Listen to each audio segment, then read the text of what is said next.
Welcome to This Week in WordPress and SaaS. It's episode number 675.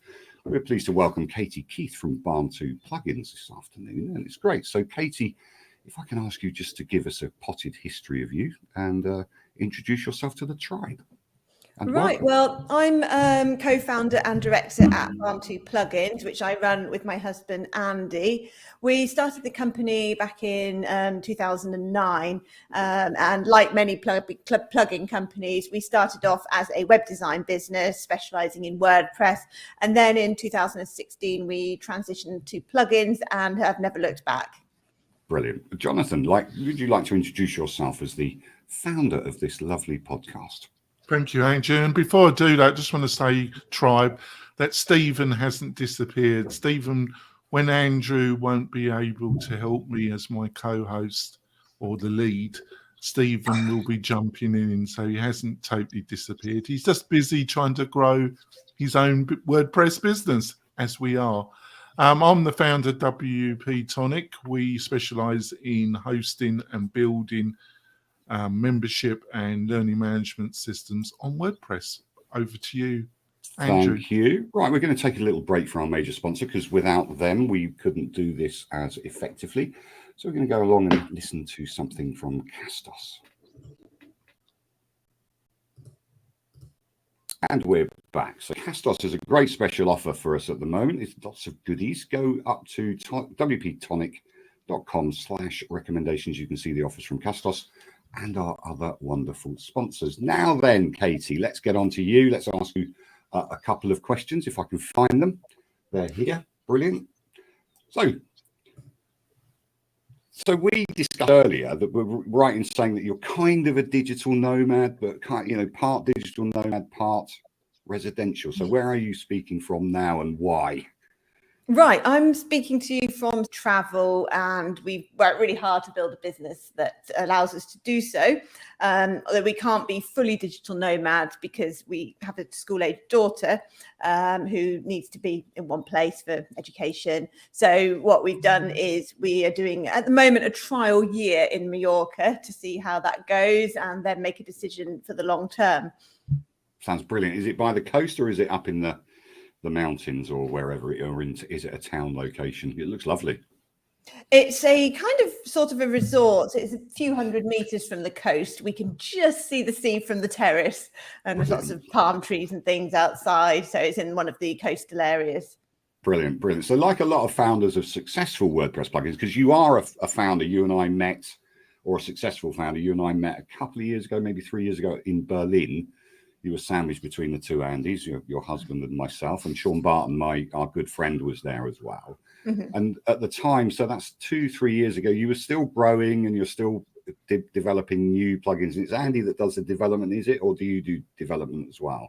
Yeah, I'm not a developer. My background's in project management and marketing, and he's a software developer. So together, that's a really good combination for a plugin business. He's not the only developer anymore. Since I met you, we've hired several developers. We've got four developers on the team, plus Andy. So we've grown a lot. Yeah, you have. You've grown massively. And I use a couple of your plugins. I think EU Digital VAT and certainly the WooCommerce one that allows stores to do pickup and collection of food, hot, cold food. Oh, the restaurant one. Stuff like the restaurant one. So I use that one as well. So transferring from a traditional agency to the plugin to be product makers and product marketers, which is one of the most important things. There's a lot of product makers out there, but if they don't have that marketing knowledge and stuff, do you think that benefits you coming from an agency perspective because you're used to marketing stuff? Yeah, well, the agency is beneficial because that was an insight into WordPress and where the gaps were. And one of our first two plugins, Post Table Pro, came from a client project. They wanted to list blog posts in a table, and we created a plugin that does that and much more because it could list any post type. And then that led to our WooCommerce table plugin, which has always been our biggest plugin. So all of that evolved from the agency insights that we got into what clients wanted and where the gaps in the market were at that time. And in terms of marketing, then I'd say my more relevant experience was previous marketing jobs, because with agency, you're marketing your services, your time. It's a different kind of thing to marketing products, which is so that was sort of a learning curve, but it was useful having that background too. And also being able to dedicate my time to the marketing, because a lot of solo developer plugin company owners, they do the development, they hate marketing and they don't have time for it. And so they launch the plugin, but don't really do that much with it in terms of spreading the word. So that's important. Yeah, I think they get a little bit confused about what is product marketing and what is product development, because they generally love the product. You know, a lot of people don't actually go out there and prove the model. With you developing the Post Pro plugin, you kind of developed the model first, and it knew that there was a solution that was needed by customers. You were sensible enough to probably say to your customer, actually, we're going to develop this as a plugin and then we're going to sell it, because that some clients can get offended by that, can't they? So, but I paid you to do that. It's, you know, the plugin's got to be mine. And, and I know that certainly Sean has come across that. You know, Sean Branton pretty well, a plugin developer that is one of my best mates as well. But it's one of the things that product makers need to do is maybe consult with people like you know, when we go to a networking meeting or when we go to a WordPress meetup or a WordCamp, how valuable do you think those meetups are and those kind of meetings with people in the industry are to people that are just starting out in the product marketing arena? Because I know that you're really helpful and you're really quite gregarious out there, and you kind of you've got no secrets. That's what I'm trying to say. So you tell people how you've done it, and maybe they can form that. How important is that to you, do you think, to share your knowledge? Yeah, I think it's important to people starting out. I've talked to a lot of people at WordCamps that are doing freelance work at the moment and want to transition to plugins. So they always like to talk to people that have done that, of course. And it's useful for me in terms of networking and finding opportunities to cross-promote plugins that are sort of non-competing, but in the same space, for example. It's always good to meet people and say, oh, actually, yeah, I could publish a blog post about how to use my plugin with yours, and you could do the same. And it's a good way to find collaboration opportunities. And what do you think you can advise the tribe that are listening later down about, you know, what are the hard lessons that you've learned in developing Barn 2 plugins? What's from a support or a customer service or a bug? You know, you know that I'm a product maker as well, and there are bound to be bugs in anything. You know, there might be a cross plugin, you know, problem or whatever. What's the hard lessons that you've learned really about building up Barn 2 plugins, from agency to plugin to developer to product marketer? What are those hard lessons? Oh, there's so many which to choose. Just two. The two hardest ones. The ones that made you want to rip your hair out and go to Andy, I don't want to do this anymore. You know. Those? I think because of our emphasis on the lifestyle side of things, and we've never wanted to be a massive company, we need to think very carefully about each decision, each product. Is it realistic for where we want to go? Like, for example, I would not want to launch an e-commerce solution that would compete with WooCommerce or EDD or something, because it's just so huge. You couldn't do that without having a massive team, very high overheads, things like that. I had a conversation with Joost once about why he sold, and he was saying just the size of the company is overwhelming. It becomes something else, and that isn't what I want. So when we think about new plugin ideas, we think, is it realistic? Is the potential profit there in relation to the time that it's likely to take? And we have made some mistakes, and there's it's very easy to have randomness in what you do. So like you say, launching without a good market evidence that it's worth doing. And we've done a lot of just launching things based on, we know there's a gap, we don't know what the demand is. And we need to improve on that. And we're trying to develop a formula at the moment to evaluate new plugin ideas. So we've got like various things to plug into that. About things like the number of people searching for the main keywords, how difficult it is to develop, and various factors like that. But we've got that wrong. So, for example, you mentioned a minute ago, our EDD VAT plugin, which makes an EDD store compliant with European VAT law, we built because we needed it on our own website. The existing solutions didn't actually satisfy the law and they weren't supported properly and so on. So we built it for ourselves and we released it as a plugin.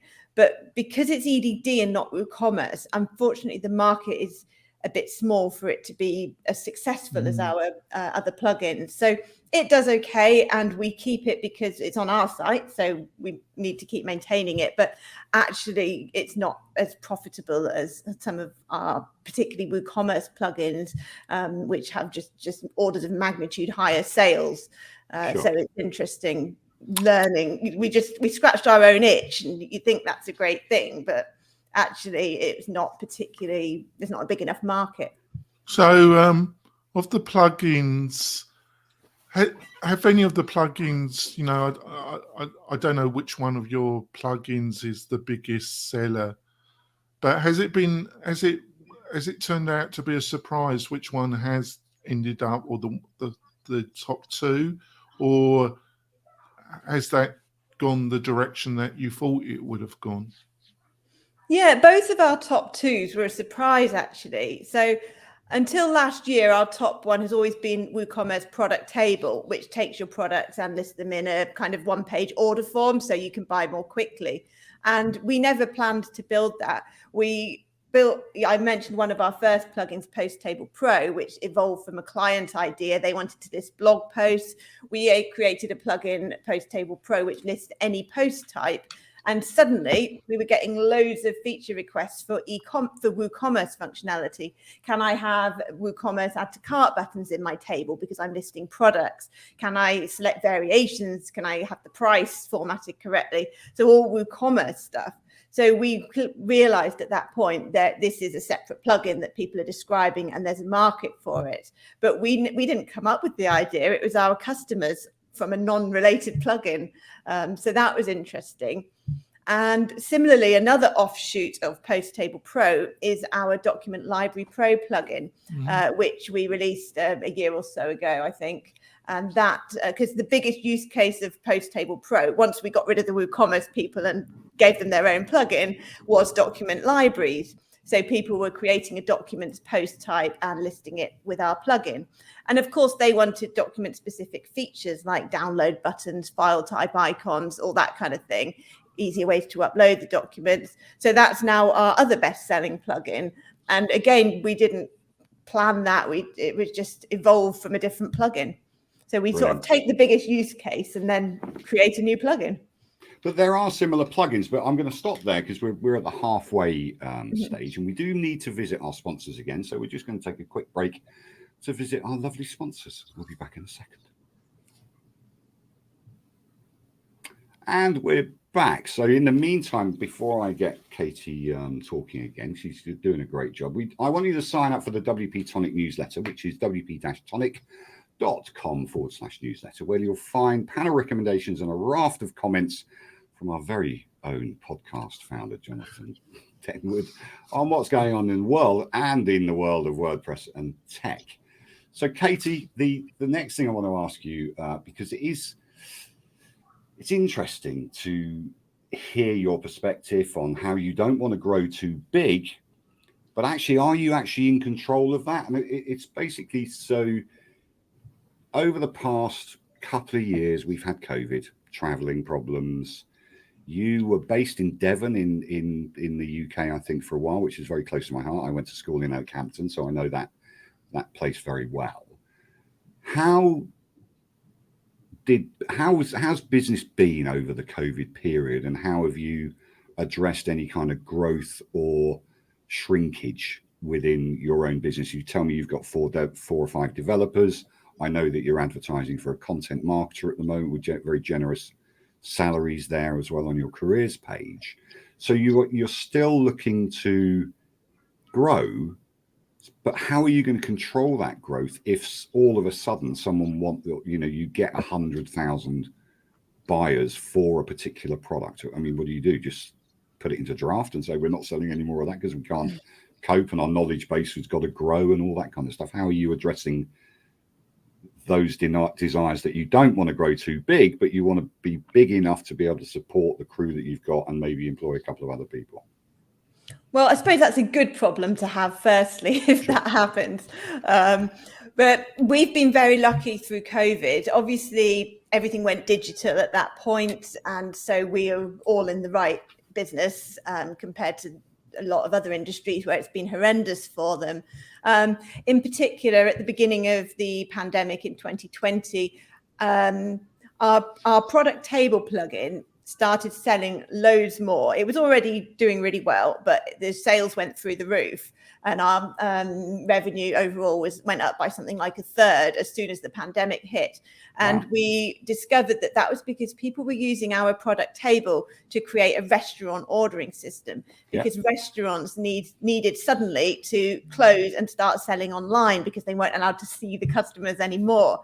And so it was a difficult time professionally, because we were delighted, obviously, with the increase, horrified at the pandemic, and school was closed at that point for like 6 months. And back then there were no support bubbles. I have willing and able parents to help. Well, not now, I'm in Mallorca, but when I was in England, I did have help available, which I couldn't use because it wasn't allowed. So we had this massive opportunity and less time than usual. But Andy worked really hard, and in July 2020, he managed to launch a restaurant plugin, which you mentioned that you've used, Andrew. So again, we took our most popular use case, which was restaurant, and created a dedicated solution to capitalize on that opportunity even more. And by then we did have a support team, which is great. So when you've got other people doing your customer support, you can cope a bit more with sudden increases in volume. And we did have to increase the support team, and I temporarily found someone on Upwork, for example, to help out and things and train them up. Normally we use Level Up, which are a dedicated support company. A lot of plugin companies use them, and they do really good training and everything. And so we were already using them, but when they couldn't recruit quickly enough for the demand, I also recruited people myself. So we managed it, but it was a difficult time because we wanted to put everything into this growth, and we were a bit restrained. So the move to Mallorca, like I said in the title, I put semi-digital nomads, because there seems to be those that move around like from every month, and then there's people that kind of spend 6 months, a year plus and then move somewhere else. So you're going through all this. What drove you to the decision to move to Mallorca, and what can you give some insights of some things that you didn't anticipate when you made that move, connected to also running your business, Katie? Well, the business stuff has been the easy part, to be honest. The moving ourselves, our tax situation, getting visas because of Brexit. Brexit meant we couldn't just move to Spain. We needed to get visas, and that was a nightmare and very, very stressful. There's more about that in my year in review post on our blog, if anyone wants to know all the problems we had with that side of the move. But the business was dead easy because our team is already remote. We already communicate on Slack and things like that. And it doesn't really make any difference where we are. So it's great that we were in a position that we could just move our works. It was the other elements of life that made it more difficult, like getting permission. But what was the driver to actually move, though, Katie? We've always talked about wanting to travel more and ideally do exactly what you described, living in lots of different places. And we still plan to become full-on digital nomads in the future. But for now, having like a school-age child, you need to be in one place. So we used to talk sort of sadly to each other about, oh, in another 8 years we'll do this, and that's not how to live, is it?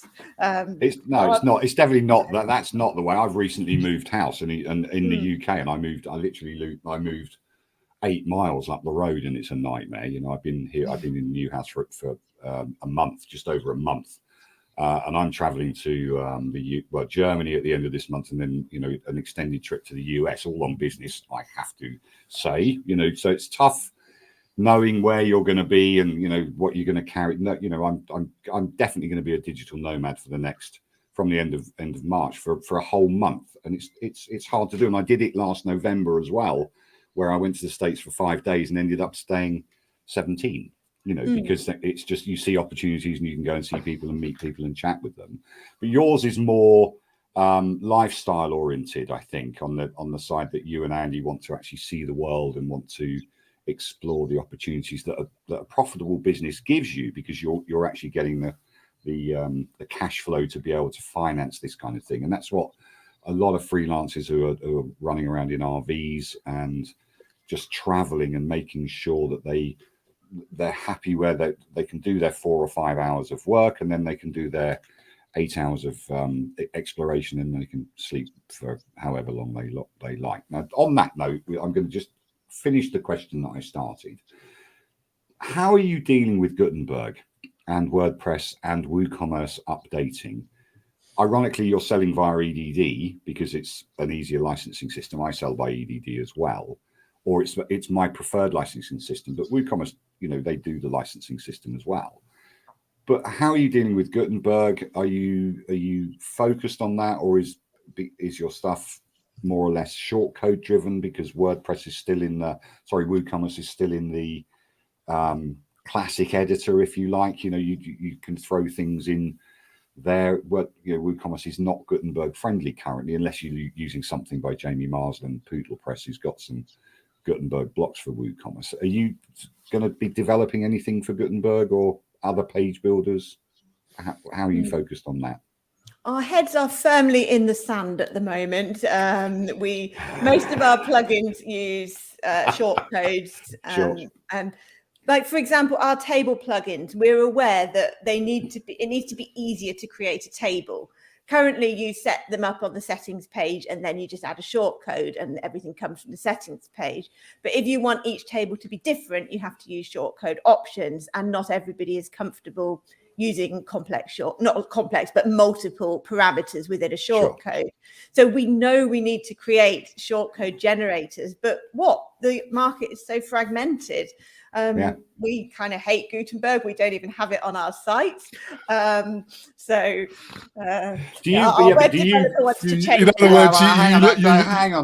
on a second there, Ms. Keith. We hate Gutenberg. Do you hate Gutenberg because she's coming back as a regular guest? I know, she's brilliant. I've invited her on the panel show. I've invited her on the panel show. So we've got Gutenberg hate. But I just want to call you out on this one, I'm afraid, even though you are a guest. Do you hate Gutenberg because you are product developers that utilize shortcode and you're used to classic editor and shortcodes, and because you see a long, steep learning curve for you and your customers to go into Gutenberg? Or do you just hate Gutenberg because you hate Gutenberg? I hate the usability of it. It's not as good as any really of the popular page builders. Sure. And it should be. I wish that Gutenberg took the best of the page builders and put them into WordPress itself, thus convincing everybody to move to it and defragmenting the market. I get what that does for the page builder's business, and that's an unfortunate side effect. But in terms of WordPress, it needs to be the best of those and not the worst. And that's why I don't like it, and I don't currently have it on our own site. Because if it was that really great, intuitive way of creating content in WordPress, then we would happily build blocks for it more, and the customers would happily use it rather than going for Divi and Elementor being the main two competitors at the moment. But yeah, as a product developer, our dilemma is where to put our resources, because it's so fragmented. Do we stick with shortcodes, which are not that user friendly but are universally compatible with everything? Or do we use Divi, blocks, Elementor, Gutenberg? Well, that's 3 different things to support plus shortcodes, isn't it? Sure. So at the moment, It's tough because, as you know, I've got a plugin and it has to work with every page builder. It's a nightmare. And sometimes there's conflicts, which we fixed, by the way. So let me know if you want to use it again. But the point is that is the issue. Gutenberg is not and has never been ready. And in my view, even though I like it and I can use it, and there's people like Cadence Blocks and Crocker Blocks and all these people that are building phenomenal blocks, and I've got a blocks plugin as well. It's not that hard, but I think because of Matt's view of Gutenberg being bigger than WordPress, which he recently commented, is that because it's React based, it can go into anything. And I think that's the plan. I don't think he's going to drop WordPress per se, but that's my opinion.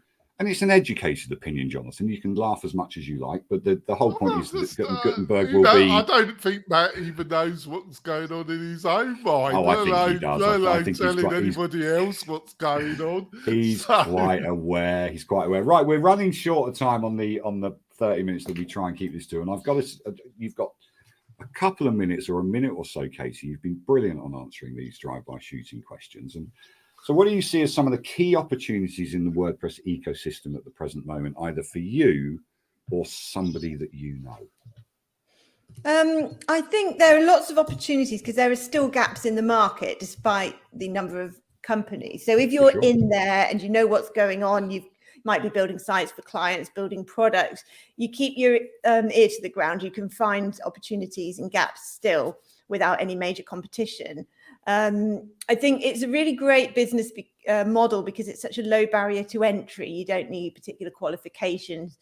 You obviously need to produce a quality product and figure out how to market it, but it's a much easier way in than lots of industries.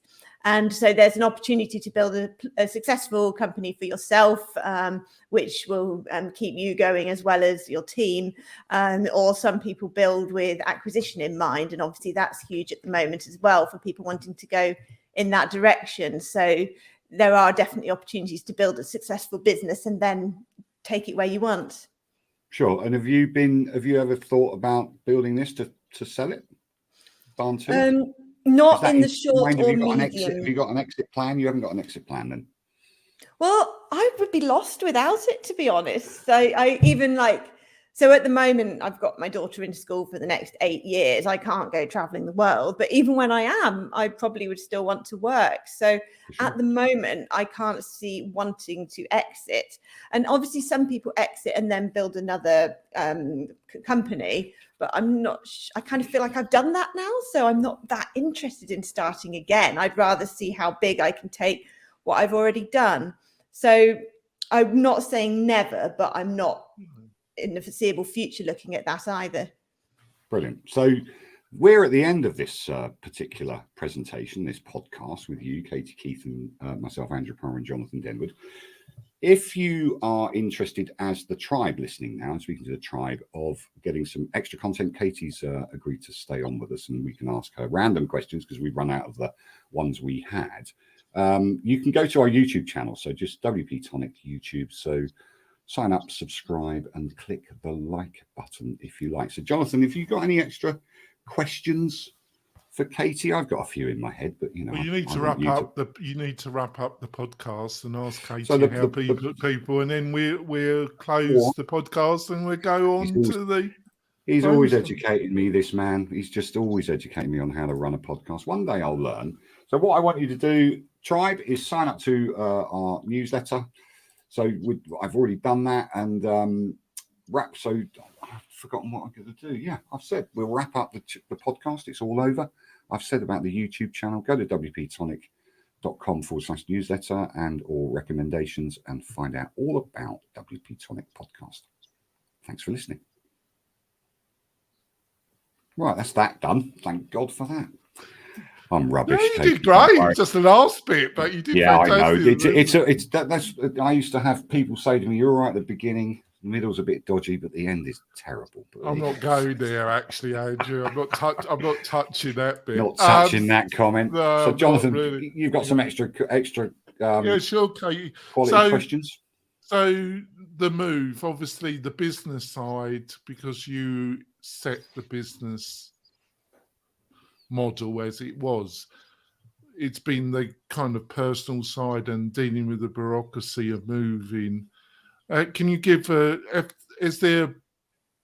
couple of things that have surprised you about moving that you didn't anticipate that have been the biggest challenge around this move? Because I think a lot of people think about moving or trying a different culture when they're a WordPress developer or they have a plugin, but unlike you did action, you actually did it. So I think they'd be interested in some of your insights about some of the things that you didn't anticipate that have been the biggest challenge. Well, one of them was the implications of Brexit for British people moving to Europe. I realise that's quite a specific situation. I mean, I knew that free movement had stopped, but I didn't realise the visa situation would be, well, basically it was broken at the time we moved because there was too much demand. So we applied for an appointment to apply for a visa in June, and we still hadn't had one by like October. So we moved on. You can, if you're British, you can go to Europe for 90 days without a visa. So we did that, and we were confident we'd get one. And then we were like, we just didn't even get an appointment. So we ended up having to go for a completely different type, which involved buying a property in Spain. And we weren't planning to buy a property. We're renting this place for a year. We didn't need it to live in. So, but if you invest a certain amount of money, you can basically shortcut the visa system and get one more easily. So we ended up buying a property, which is a holiday rental. So it's kind of an investment, and just so we could, because we'd already moved, our daughter was in school and was happy there, and we didn't want to come back a tail between our legs, like saying, oh, we couldn't get a visa. So we thought, what can we do? And fortunately, we were in the position to do this other option, but that was very stressful, and it wasn't what we wanted to spend our first few months in Mallorca doing. No, I think a lot of countries, a lot of countries around the world, Australia is, I'm too old to be able to emigrate to Australia, but I can pay to play. If I've got $100,000 and I have to leave 100,000 or 70,000 Australian dollars in the bank for 5 years untouched, give it to the government, it's interest bearing, and then prove that I can support myself, I could emigrate to Australia. It's quite easy to do that. There's a process for that, and I obviously know about that because I've looked at it. America, the same. If you want to go and live in America as a UK resident or a European resident, you can pay to play as well. So, and I think that's the situation that Brexit has caused us as UK residents, is that I don't think anybody realised truly how it would affect our mobility around Europe, because Europe's very, very big. It's a massive opportunity for UK residents, and it's a massive opportunity for Europeans, and the flow was kind of equal. If 300,000 people came to the UK, 300,000 of us went to Spain or Poland or wherever, so it's one of the dumbest things that we've ever done as British people. But never. So I think what you touched. So I think you're saying is anticipate that the bureaucracy, the actual process of getting the legal documentation, might take longer, and there's going to be more hurdles. Is there anything else that surprised you about setting up in Mallorca that you think that would be generally useful for people considering doing what you have done? Yeah, you asked for two things. The other is it's been a lot harder to get some of the practicalities done because of the language barrier. Andy and I have both been learning Spanish for quite a long time before the move, before we even decided to move, actually, because we had these kind of vague ideas of getting a second home in Spain one day rather than moving there. And then the moving was actually quite a sudden decision last year. And so we've been learning Spanish, and then we got there and we realized how bad we were because they talk so fast, don't they? And I've never properly learned a different language before. When your English is your native language, you can be a bit arrogant and not try, really, because you're really not. Yeah. So like did French at school, but never really made any efforts. And so Bonjour. things like we got here and we needed to get things like a Spanish SIM card, a Spanish bank account, Wi-Fi set up, and they don't speak English. It's not like in the tourist areas where you have to really fight them to let you practice your Spanish with them. They just didn't speak English. So we had to do some, Andy was better than me, so I made him do most of it. But it was a shock how difficult day-to-day things like that were because of the language barrier. So I suppose advice would be to get really good before you go. Or have an interpreter. Yeah. I mean, I've got lucky enough to have a front door in Spain as well. So, you know, when I went over there and wanted the broadband put up, they did speak English because it's in Estepona, so it's on the coast of Spain. But I was impressed by the fact that I ordered broadband at 10 o'clock in the morning. By 2 p.m. the guy had come round and installed it. Yes, it was next day for us. Yeah, loads quicker than England. Yeah, we've never experienced that. It's So normally the actual internet, that hasn't been a problem, because that must have also been of some concern to you. You know, having good internet and good speed is essential for you running your business. So that hasn't been a problem. Or did you spend a fair bit of time checking, making sure that wouldn't be a problem? we did check, and all the areas that we looked at renting an apartment had much better internet than we did in England. Our internet in England was fine. It wasn't like London speed, but it was a small town in Devon, but it was fiber, but it's like 8 times faster here. So that's great. Yeah, it's incredible, isn't it? You know, we're so far behind in the UK. Which town in Devon, so that people know that you were? I know where you were, but which town? Well, the town is Mowbray, which is kind of like a glorified village. It's technically a town, but really it's a large village, which is near to Plymouth, which is the major town. Yeah, so quite way down there, quite near Cornwall and all that kind. Not far from Cornwall, and you know, 20 minutes to Bude. So Bude, rather, you can go and sit on the beach rather than sit on the Plymouth beaches. But anyway, so when you moved to Spain, how was that? Because you have a teenage daughter, as do I. What was the feelings about her leaving her friends and starting a new school, and maybe having an opportunity to go to school in Spain? And youngsters really do learn languages quickly. How's she getting on with the Spanish? Well, fortunately, she's 10 and not a teenager. 10, and as a result, she's not too attached in the way that when she's a teenager, she probably will be. Sure. So we were a bit worried once we decided to do it that she'd just put her foot down and refuse. But we had a conversation and she was like, yeah, okay, we'll live in Mallorca for a year. And she just went along with it. So that was good. We told her she could stay in touch with her friends. She goes to a British international school with a British curriculum, so she hasn't been thrown in the deep end. I think if we told her she'd be in a Spanish-speaking school, she would have freaked out. But it's because that would be quite scary, wouldn't it, if you didn't? Yeah, so they teach Spanish in those schools, don't they? So they've got every day they have a Spanish lesson, but apart from that, it's British curriculum, English teachers, and so on.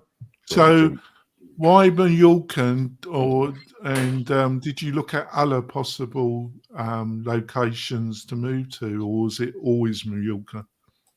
Well, it's kind of mainly Andy. It's been Andy's dream for a long time to have a second home in Mallorca. So it seemed when we decided actually let's live somewhere for a year, it seemed to be the obvious place.